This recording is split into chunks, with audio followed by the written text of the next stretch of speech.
You will hear a number of different recordings, and you will have to answer questions on what you hear. There will be time for you to read the instructions and questions, and you will have a chance to check your work.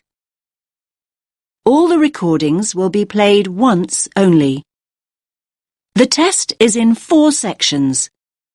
Write all your answers in the listening question booklet. At the end of the test, you will be given 10 minutes to transfer your answers to an answer sheet. Now turn to Section 1.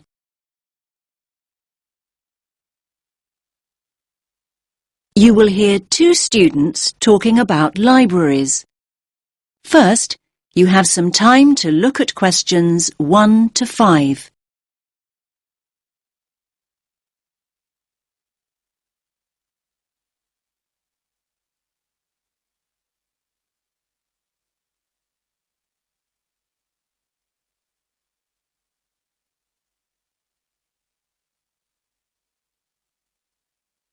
Listen carefully to the first part of the conversation and answer questions 1 to 5.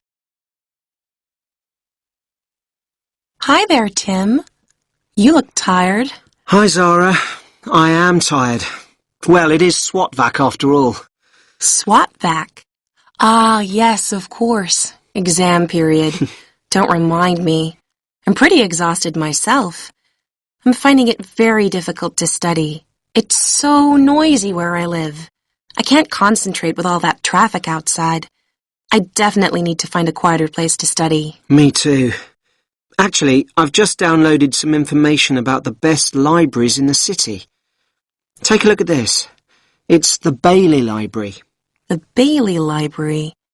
Isn't that the really old library on Parkville campus? Yeah, that's the one. It's the oldest in the city. And it says here that it's really popular with students. Popular with students? That means it's noisy and crowded. Okay. I see what you mean. But we could try to get there early to make sure we get good seats and a large desk to work at. It's open from 8:30 in the morning until 10 o'clock in the evening, Mondays to Fridays. 10. That's very early. I study much better after midnight. Just look at the size of my folder here. I've got so much to get through.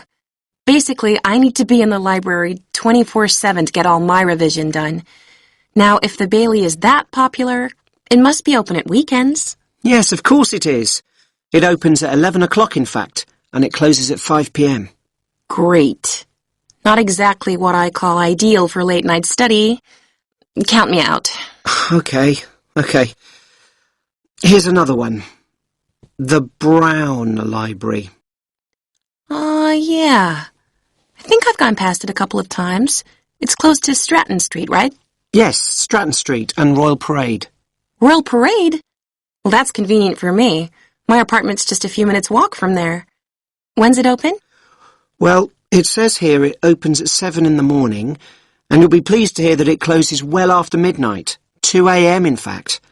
And we can go there any day of the week. That sounds ideal. Oh, wait a minute. We can't use it. It's only open to biomedical students. Biomedical students only? Great. Just when we thought we'd found the perfect place to study. Oh, wait a minute. This one sounds good. The RMIT Library. The RMIT Library?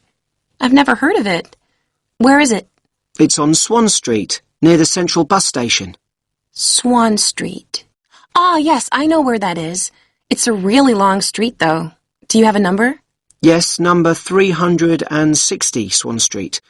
The full address is Level 5, Building 8, 360 Swan Street. Okay.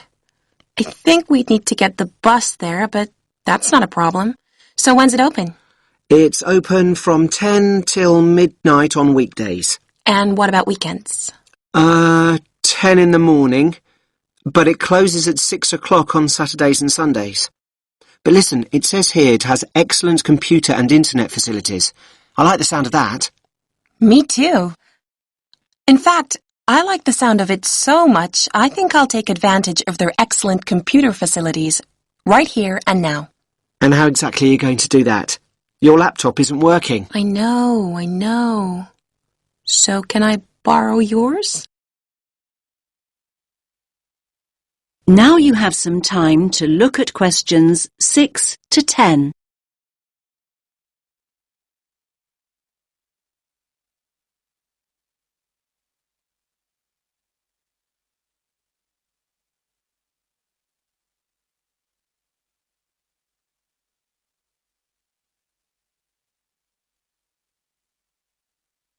Now listen to the rest of the conversation and answer questions 6 to 10. OK, here's the RMIT Library website. So we want the bookings page. OK, first of all, you need to log on to Book It. Book it? Yeah, that's it, Book It. Okay. Now it's asking me for my student ID and my password. OK, so just type in your student number. I think I can just about remember it. And now your password. Okay. So next, you need to choose the resource type you want to book. That's easy. A PC. So now what you need to do is click on Location. Location. Okay. Now it's giving me a floor plan. It looks like I've got a choice of 18 computers. Great! So click on one of the PCs. I'm choosing this one. It's right next to the window. PC number 4 to be exact. So what do I do now? So now you have to choose the date of booking. So when do you want to book it for? Let's go for tomorrow. That's Friday, June 6th. And just click. I just have. So why isn't it working? You've got to go into View Options. It's working now. Friday, June 6th. OK, so now you need to choose a time. Let's go for a late afternoon. 5 p.m. Right, let's do it. Great! It says booking completed and there's my name on the booking schedule. Result! That is the end of section 1. You now have half a minute to check your answers.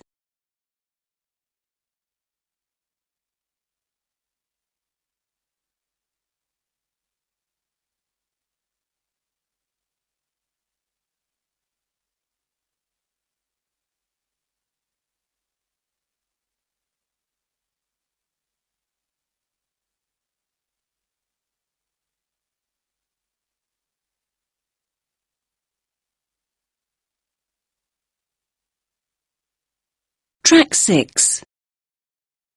Now turn to section 2.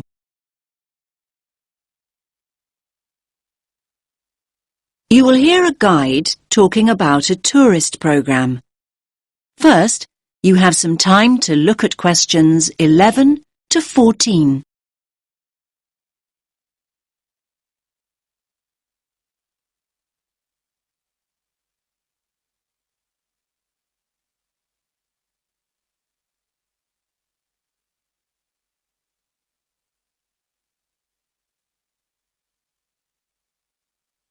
Listen carefully to the first part of the talk and answer questions 11 to 14.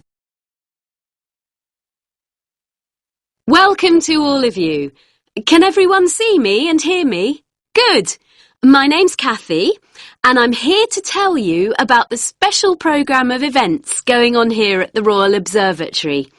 Yes, it's Doors Open Day here in Edinburgh, and we're delighted that you have chosen to make this very special building part of your own Open Doors Day experience. Now, I'll make a start with giving you some background information about the Doors Open event.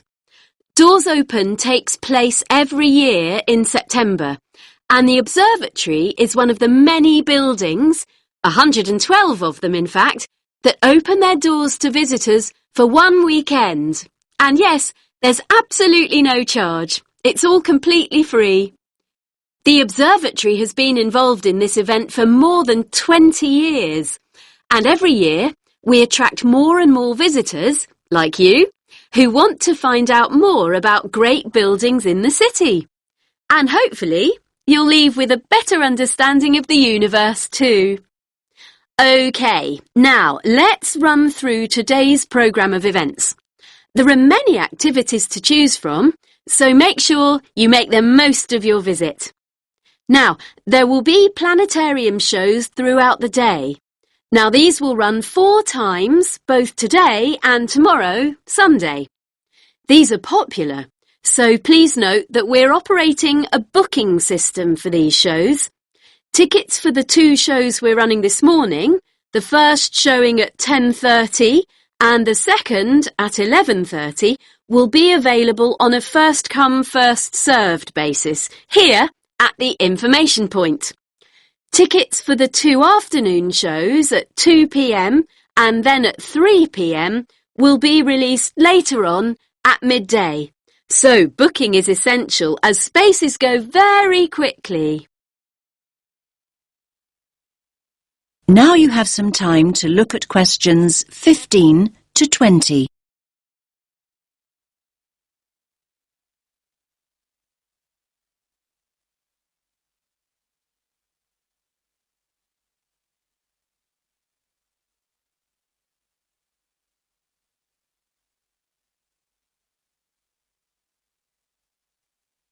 Now listen to the next part of the talk and answer questions 15 to 20. We also have some special tours of the observatory available. These include a tour of the telescope dome, and visitors will even have the opportunity to get onto the roof. I hope that those of you who are interested are wearing your most comfortable shoes and that you can keep up the pace. It will be worth the effort of climbing all these stairs. You'll have stunning views over the city when you reach the top. Now, for those of you who want to take things at a more leisurely pace, there will be an opportunity to visit the Crawford collection and learn about the instruments that have been built here, and there will also be some items from the collection on view. For those of you who don't already know, the Crawford collection is an astronomical library. And not only that, it ranks as one of the most important astronomical libraries in the world. You are promised a real treat here. And it's great to have so many younger visitors here today. Now, we have a craft workshop for children here in the visitor centre where they can make their very own model of a telescope and colour their very own planet. Please note that all children must be accompanied by an adult. So, as you can see, it's a pretty full timetable and there's a lot going on.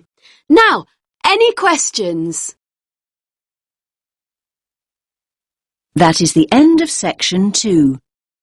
You now have half a minute to check your answers.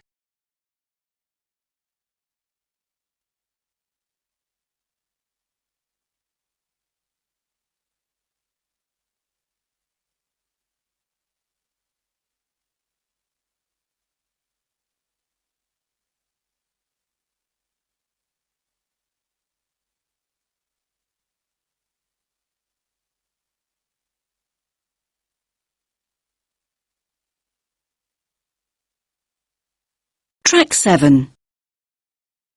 Now turn to section 3.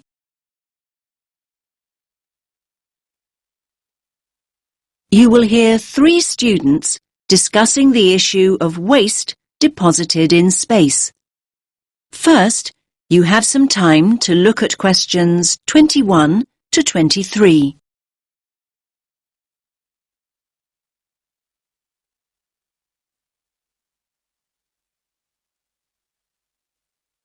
Listen carefully to the first part of the discussion and answer questions 21 to 23. Hey, did you manage to go to the talk by Dr. Chadwick this morning, Andy? I was there. What happened to you, Sam? My bike had a puncture.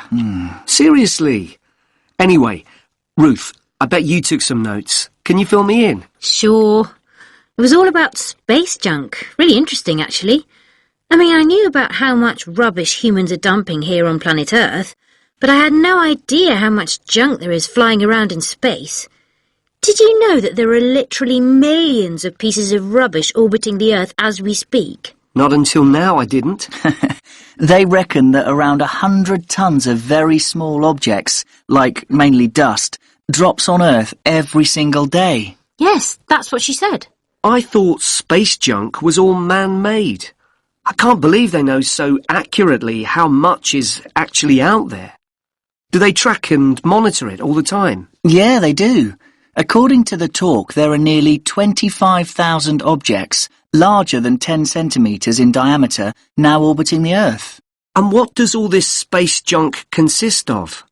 Isn't it all discarded parts of rockets that were either broken or left behind after space missions, like Apollo and all those spacecraft from years ago? Well, yes, but not only that. All other kinds of debris that we've dumped in space too.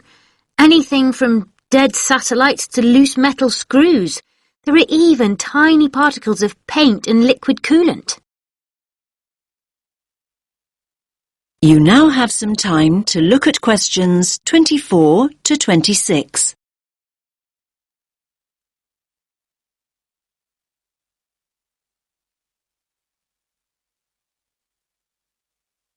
Now listen to the next part of the discussion and answer questions 24 to 26. So who is to blame for depositing all this rubbish? Where does it come from? Well, I knew you were going to ask me that, Sam, so hang on. You can take some of my notes if you like. Thanks a lot. That's really helpful. Here, look. Over a third, 37% to be exact, comes from Russia. But other countries are close behind. Another third, well, just under actually, 29% is from America, and then 28% is from China. Yes, but other countries, like India, are adding to the rubbish pile. And don't forget the European Space Agency also has spacecraft in orbit. That's true. We're talking serious space junk here. Pretty serious, I'd say. So come on, what do you think are the chances of something solid dropping from space onto our heads? Good question. Everyone asked that. Dr. Chadwick said at least one piece of junk falls to Earth every single day. But look at it this way. Earth is a pretty big place, so actually the statistical chances of being hit are extremely low. You now have some time to look at questions 27 to 30.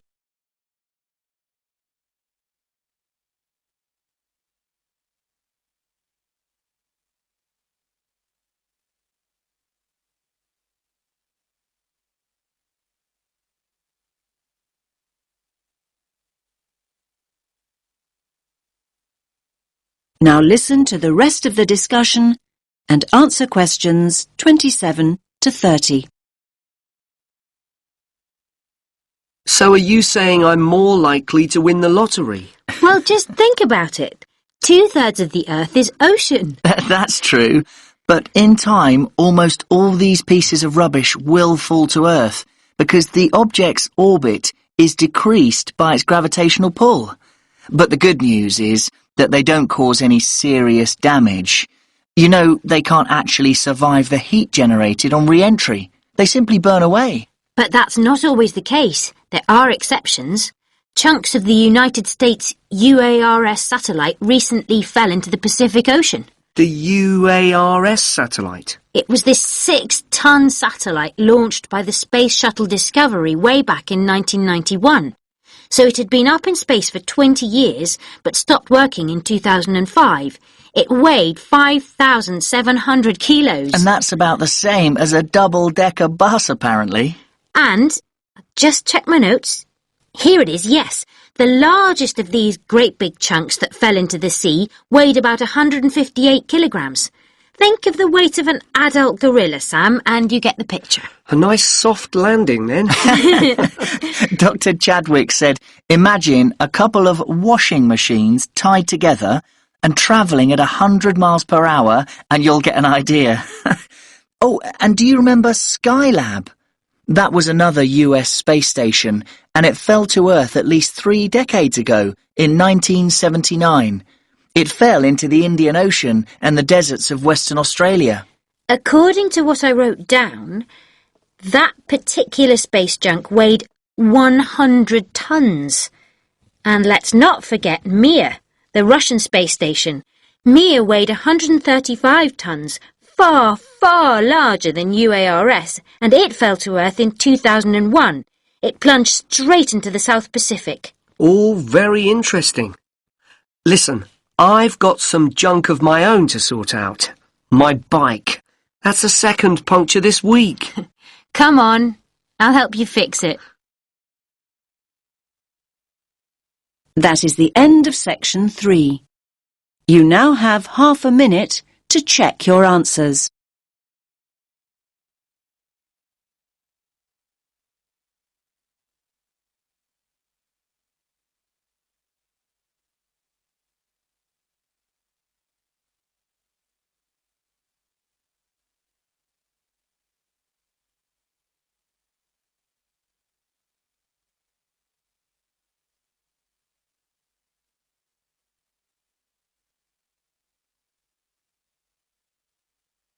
Track 8. Now turn to section 4.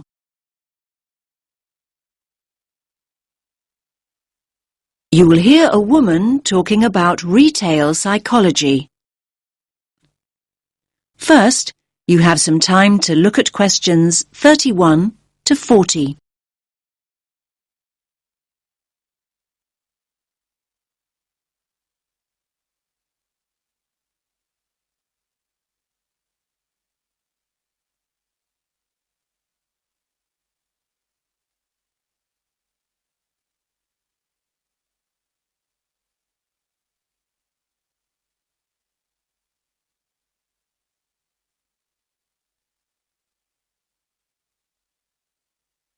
Listen carefully to the talk and answer questions 31 to 40. Hello everyone. Let's get started on the final lecture in our module on retail psychology. Today we're going to focus on supermarket layouts and how retailers display their products to encourage us as customers to spend as much of our money as possible. It's an interesting topic. Now, most of us don't actually realise that the layout is deliberately designed to make us part with our money. But in fact, millions of pounds are spent on research into the psychology of shoppers and what motivates us to buy. So, let's have a look at an actual supermarket layout. Now, here's the entrance to the store, just here. This area immediately around the entrance is what retailers refer to as the decompression zone or the dead zone. This is where the customers recover from the environment outside. And by that I mean this is where they adjust. For example, the place where they might put their keys in their pockets or take off their sunglasses, these kinds of things. So, what do you notice about this area? It's very empty, isn't it? Yes, it's pretty much clear of stock altogether. This area is not designed or used to sell us anything. Basically, the supermarkets never put any merchandise here because they know that no one's ready to buy yet. However, the retailers want their customers to feel comfortable. If they're in a relaxed state of mind, they're much more likely to stay longer and spend money. Now, let's look back at the entrance again. Now, it's interesting, but we know that 3/4 of us look right, not left, when we go into a supermarket. So, 75% of people. This gives the supermarkets a great opportunity to hit us with promotions and offers. So, near the front door, you might also find what we call the dwell zone. The dwell zone is the area on the right-hand side by the front door where you are encouraged to relax and browse. You will usually find newspapers and flowers here to help you do exactly that. Moving on from the dwell zone, we come to the power aisle. Basically, it's the main route customers return to after venturing into nearby aisles. And so this is the area of the supermarket where the strongest offers are displayed. So, you might see a sign that reads barbecue time, and you'll see all the items you could possibly need for a barbecue. The charcoal, the sauces, the skewers and the drinks, everything you need, all in one place. Were you planning a barbecue before you went shopping? Do you even have a garden? Yes, the power aisle has a very powerful effect on sales, even though most of us don't even realize we are being sold to here.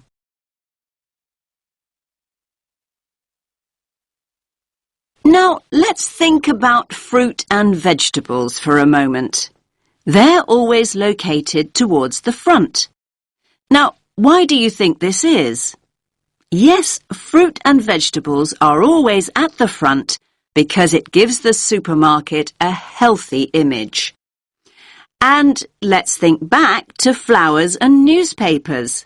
We talked about both these items earlier. And yes, they're displayed near the front on the right. Now, they're known as distress goods. Why's that? Well, these are the goods that we often buy in a hurry or on impulse. In other words, these are the items we didn't actually intend to buy at all. But the supermarkets want us to put them in our trolleys even before we start our proper shopping. Now, what about everyday items like bread or milk or cereals? They're always placed right at the back of the supermarket. Yes, in this area here. Again, this is a deliberate strategy by the supermarkets. Basically, they want us to walk through the whole store to get them in the hope we will buy other things on the way. That's why items like these are often called destination goods. Now, where products are placed on the shelves makes a real difference.